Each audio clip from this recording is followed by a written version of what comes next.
Hi everyone, this is Norma with Norma's Numbers from Facebook and the author of the new book, And Then There Was You. This is my book. Yay! It's a really good book. It is a wonderful resource for really spiritually directed self-help, self-management. And so this video, going to be a nice short one, is basically an introduction to this book, and it's going to be using just some historical perspective as to why spirituality is kind of being just really opened up and expanded in interest in the world right now. And what my book does is give you tools to help you on your spirituality path, because if you're having some issues in your life, it's kind of nice to have tools that will help you with your problems now. So that's why we called this version Spirituality Tools for Now. So let's move on forward. I've got to switch my screens here. And I think part of the history here is that there's always been some kind of aura about humanity that has been able to touch on the spiritual. And scientifically speaking, we look at that as things that have patterns. Patterns are one of the easiest spiritual attachments to the body, to the mind, to the self. And when you come across a pattern that is so magnificent and so dynamic, it will touch your soul. It will talk to your soul. And I'm going to go through these slides a little bit quick. There's going to be some with deeper scientific references on them, and I invite you to slow this down, take a look at the scientist's name, go and look at their specific research. I have that also in the book, because spirituality is now being able to be proven. It's not just something that you feel. In many cases, it's something that is dynamic enough to be mathematically communicated.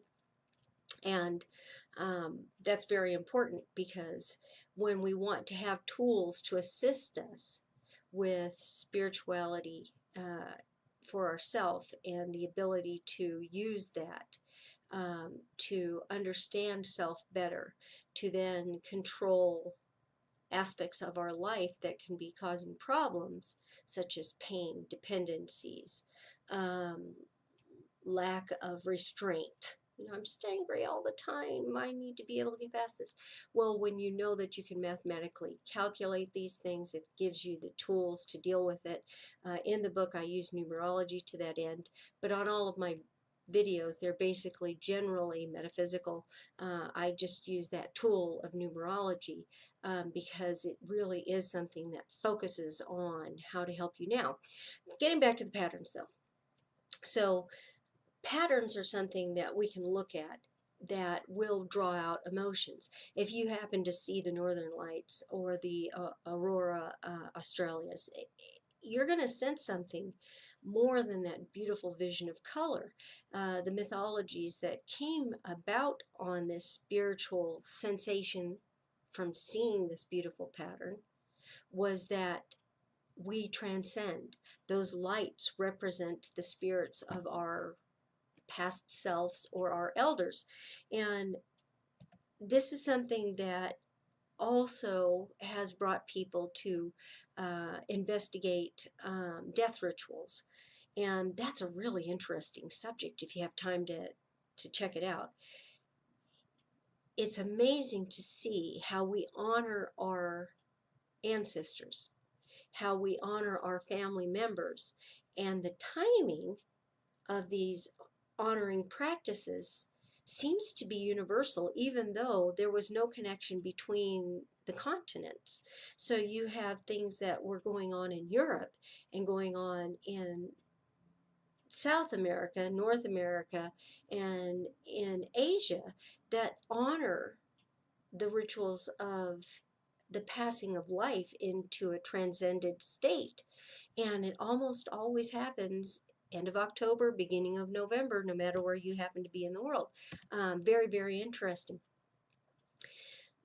We happen to be in a two universal millennia.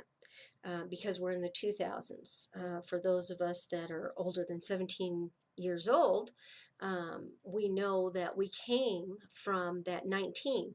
In numerology, what you're doing to come up with your numerical vibrations, in 19 you'd say that's 1 plus 9, that equals 10. 1 plus 0 equals 1. That was a 1 vibration, and a very strong 1 vibration, and 1 is I, me. Now we're in this 2 vibration, okay, 2, us, we. There's no bigger change in the dynamics of self when you go, okay, I am myself, but how does that resonate as a 2, as us, we? Well, it resonates as a 2, us, we, as the separation of body and soul.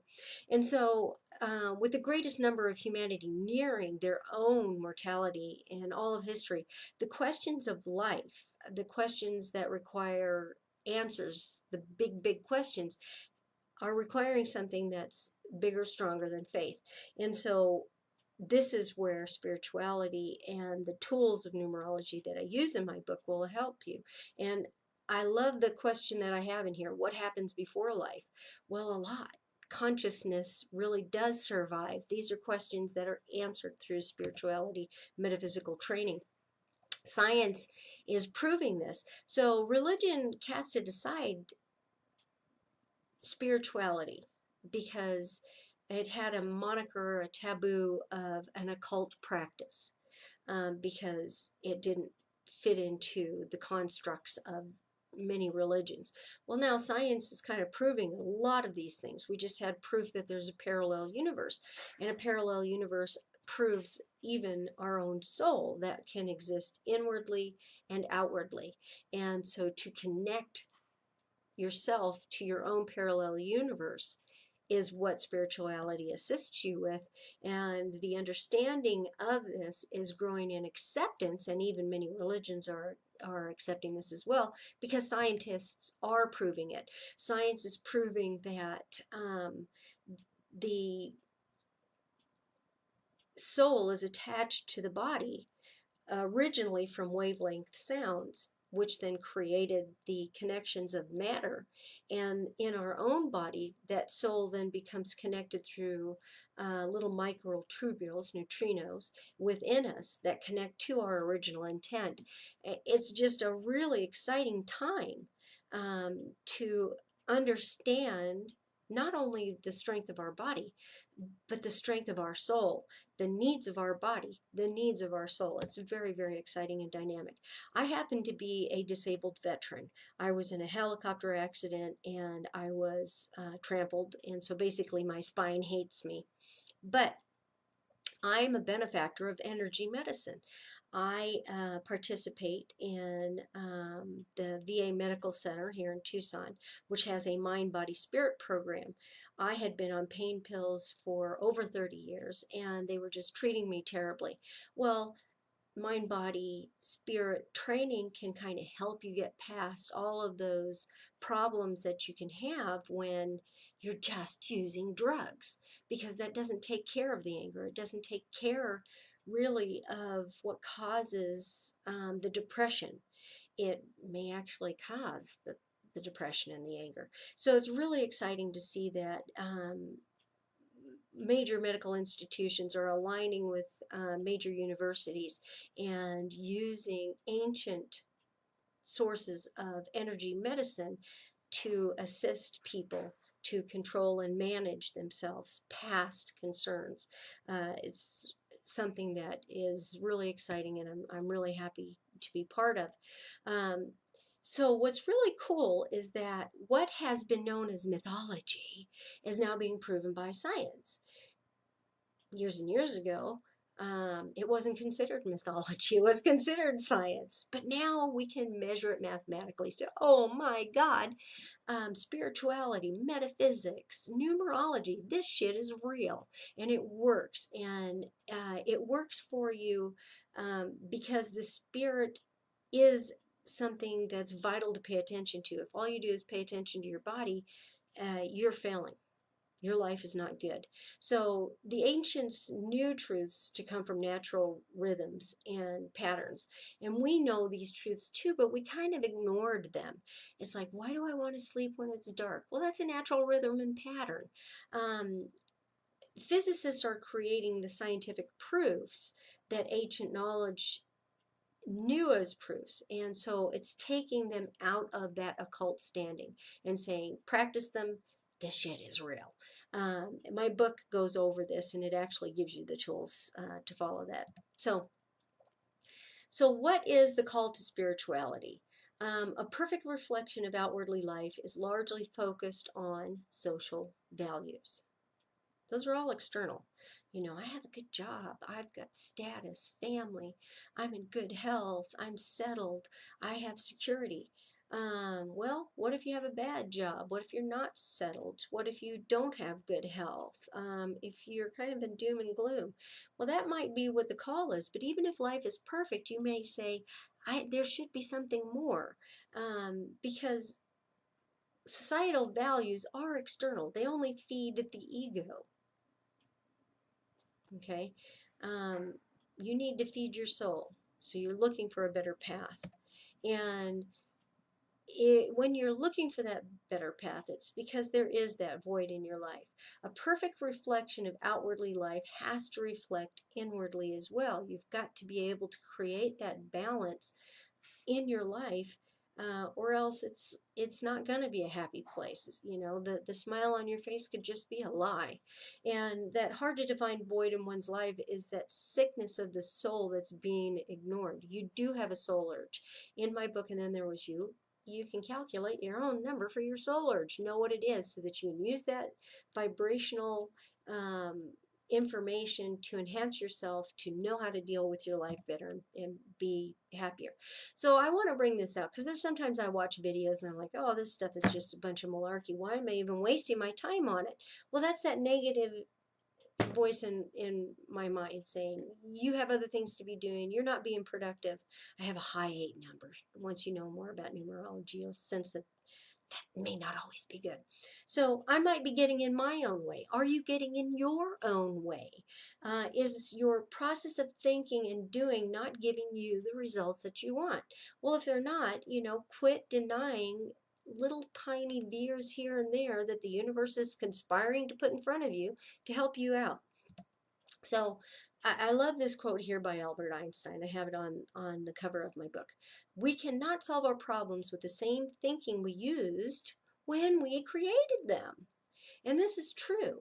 If you're constantly saying, man, my hips just hurt, and you're sitting down all the time, well, guess what? You're not giving them any kind of movement to lubricate your hips. That's doing the same thing rather than just going, okay, I know there's going to be a little bit of pain, but if I just get up and I move a little bit, and then I get up and I move a little bit, and after so many days of doing this, then it doesn't hurt so bad because you're actually helping yourself foster a new process that gets you out of doing something the same way. Okay, self-management does take personal buy-in.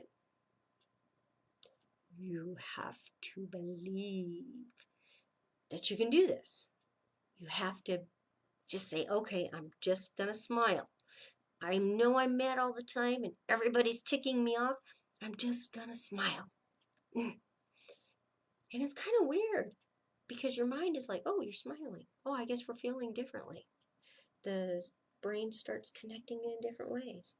It happens. So you have to have the buy-in, but you also have to affect the changes. You have to make those little patterns that will allow you to move forward. And you have to be brave enough to do it. There's a lot of courage, a lot of bravery in self-improvement because, oh my gosh, I'm not perfect. Well, nobody is. But we want to be because we want to feed that outward life, and our ego is just forcing us to remain constricted. The day comes when remaining the same becomes more painful than the risk to grow. When that day comes for you, you need to move on. And this is a way to do it. Change is good. It does require bravery. There's tools to help you along in my book. It's available at Amazon. And then there was you. So I made up this chart because just like the food groups, you're going to have your favorites, but really you need them all. You can't just live on grain. You can't be a pastaholic because you need your vegetables, you need your meats, you need your dairy, you need your fruits. All of those combined together make a healthy you. Well, when you are talking about spirituality tools for now, you can say, well, I want to do metaphysics. My gosh, that's a really broad subject, okay? So try out that numerology, try out the body, mind, spirit. Find any book on body, mind, spirit. There's going to be some help there. Read philosophy. Just help yourself with self-management tools. Okay, mix and match to find what you like, but then you'll start noticing there was some value in this other one. I'm going to go back to it. So what does, and then there was you, offer to your spiritual growth? Well, it's an introduction and an effective and a very easy to follow process to know your purpose and path in this life. If you're having problems with something, you need tools to fix it. If you have a leak in your roof, you need to have the products and the tools to fix it. The book is a product and a tool to fix it, okay? It's really easy. It gives you those tools to work with in this area of metaphysics called numerology that are very directed as how-tos, and the book actually even gives you examples and processes, and it uses an awful lot of quotes from different folks. You'll notice on, get this right, different pages. I think I've got over 120 quotes in here of different people and their numbers so you can understand how this works with you. So the book tunes you into you. And here's like a really cool thing. You are not your mind. You are not your mind. Your mind is going to lie to you. Your mind is based on ego, and the ego has wants. And so what you want to do is transcend that so that you can understand bliss, so that you can understand harmony, joy, know the power of your own breath, but then find a tool to get you on your own path. Okay? So what we're doing in here to get you past your mind is giving you some spiritual awareness tools based on your birthday, based on your name at birth. These are tools given to you that are your contract for this life, how you're being. And so what we want to do is transcend the ego, and we're using the tools in this book to get you past it. They're going to actually show you how to find your compassion and ignore those danger zones that skip on the album that you just keep on hitting and hitting and hitting and hitting. And why is everybody else moving in different directions? I have this need, I have this one, I have this need, I have this one. Well, if all you are is in your head, then you're dead. And we need to get you into your spirit. And I love this. I love Albert Einstein. So ego equals 1 over knowledge. And so the more knowledge, the less ego. The book is going to give you more knowledge so you can control your ego and dig into your spiritual self. The less knowledge, the more ego, and that's where your problems can reside and lie. So what we have is the ego learns its vibrational form and purpose through the teachings of numerology. And we have that in the book here. It's going to give you your life path, your expression, your soul urge, your personality. And again, all of these things are based off of the tools that you created with your creator before you came here. Your date of birth is not a mistake. Your given name is not a mistake. There are vibrational nuances within those gifts that are your workbook. Okay, it's your playbook for your life. And when you know those numbers and you understand them vibrationally, you can create harmony instead of discord. Okay, and so and then there was you as a tool to use right now for problems that you're having and for problems that other people are having. It will help you grow spiritually. It's a self-management workbook that you will, in fact, refer to over and over again, especially if you are watching my videos, because I will be using that book. That's why I wrote it, because I am somebody who needs to give that back. That's one of my callings, my vibrational callings. And I've been doing numerology since I was a kid. And it's just time. It's no longer shunned on and said, oh, it's witchcraft or it's against my religion. Well, it's not a religion. It's simply a self-management tool that is based off of the gift of your birthday that you came up with before you came into this life, and the gift of your name to help you move forward in this life as a really healthy individual. So, in closing, my book is available on Amazon. I will be using it on these videos. I do have my Norma's Numbers page. You can always come there, ask questions, and I'll respond to them. Numerology is about figuring, and life needs to be figured out, especially yours. And one of the easiest figures that you can do that's going to create more joy in your life is sharing somebody else's. Thank you so much for watching. And if you purchased the book, thank you so much for purchasing. Tell more people about it. I'll talk to you soon.